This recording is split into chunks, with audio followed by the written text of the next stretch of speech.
Hey, welcome back to Hematite Homestead. Today's little project I got going on is got to get this farrowing yard back in shape.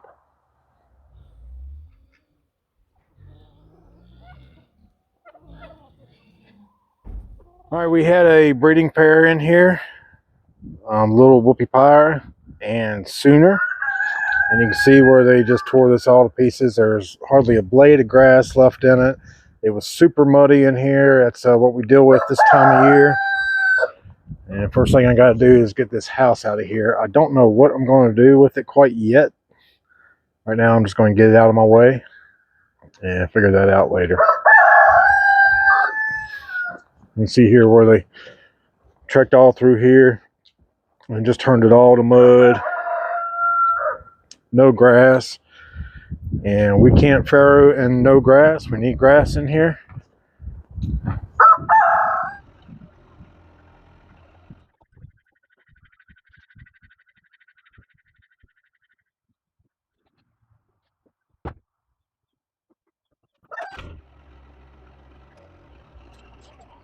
If you weren't with us when we built this, what that was a temperature booth that was set up where I work at to take temperatures entering the plant during COVID. Got through all that. They were going to throw it away. And like always, if I see something that I think I might make use of, I said, hey, don't throw that away. Can I have that? And they let me have it. And here it is. Didn't really know what I was going to do with it, but it made a nice improvised shelter for a breeding pair we had going on in here.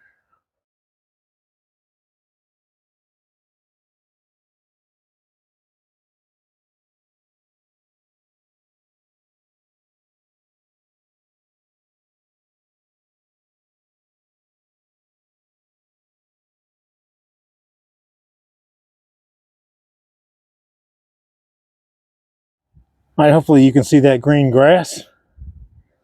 So just having that shelter in here and having it full of hay retains some heat, retains some moisture, and sprouting grass. Unseasonably warm. We were just in the second week of February. It's almost 70 degrees today. Got a little bit of a breeze. Got the temperature down in the high 60s. Tomorrow morning, they're calling for a wintry mix, so a big swing for us. Before we get that wintry mix, I want to get some grass seed down this. I love putting grass seed down before snow. The snow makes the ground nice and wet and protects the seed from the chickens eating it. This is Kentucky fescue with clover added, and this was the only pasture type of grass I could find locally. So this is what it's going to be, and it'll be just fine. And this will be just fine. It's just got to provide some grass to have some piglets to be able to run around in it. And Mama will be out here for a couple weeks prior to piglets, and she's going to want to eat some grass. So make sure we have grass for the pigs to be on is of utmost importance to us.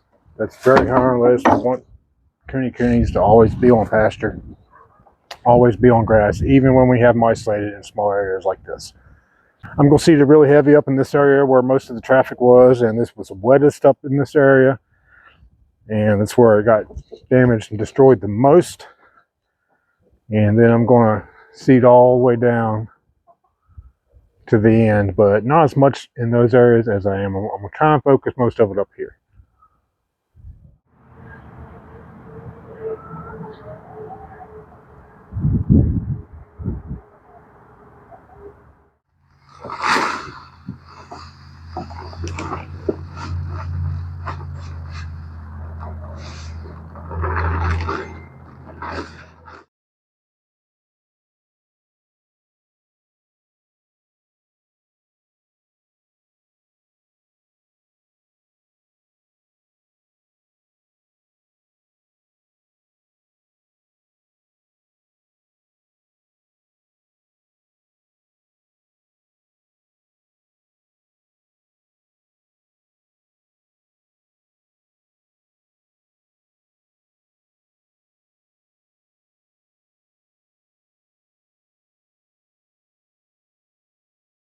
Always super difficult to grow grass with chickens around. So I overseeded this area right here because I want to concentrate the grass growth here. And hopefully I'm going to run these chickens out of here. I'm going to put some straw over top of it.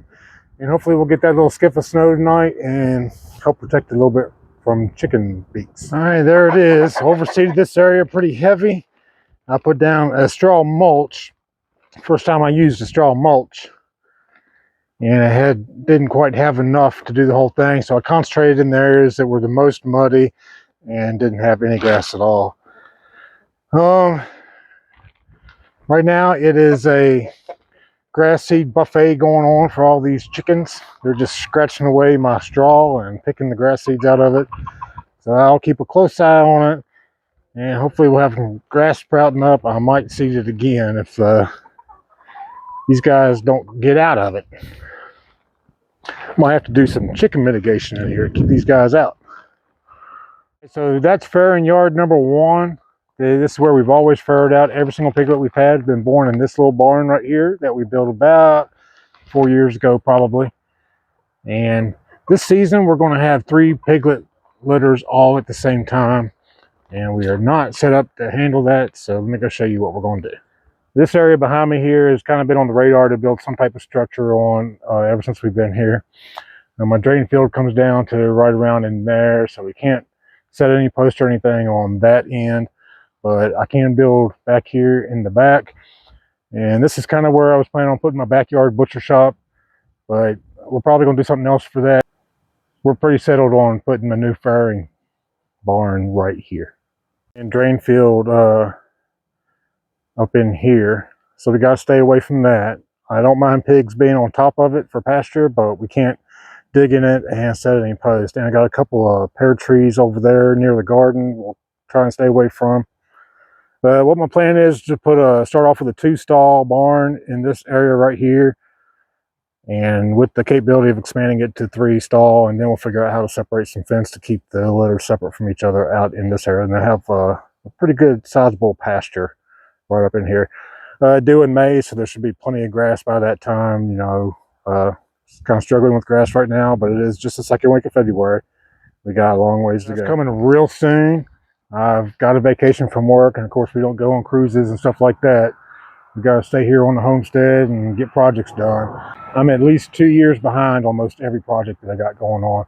This one can't wait 2 years. We're going to have piglets early May. I got to be ready for them when they come. So going to get a jump on this. Week after next one, I'm off of work for a week, and hopefully we'll make big headway on this. I got to figure it out in my head what I want to do. That kind of aggravates Kelly a little bit. She's more of a planner. I'm more of a imaginer. I got it all up in here, and I'm going to piece it together as I go. So we'll struggle through that. And, you know, when things don't work out, then I rethink it and do something different. But that's how I operate. That's part of being an extreme introvert, is I'm heavy on the imagination side and not so much on the communicating side. So I know she doesn't like that about me, and it's tough. I get it.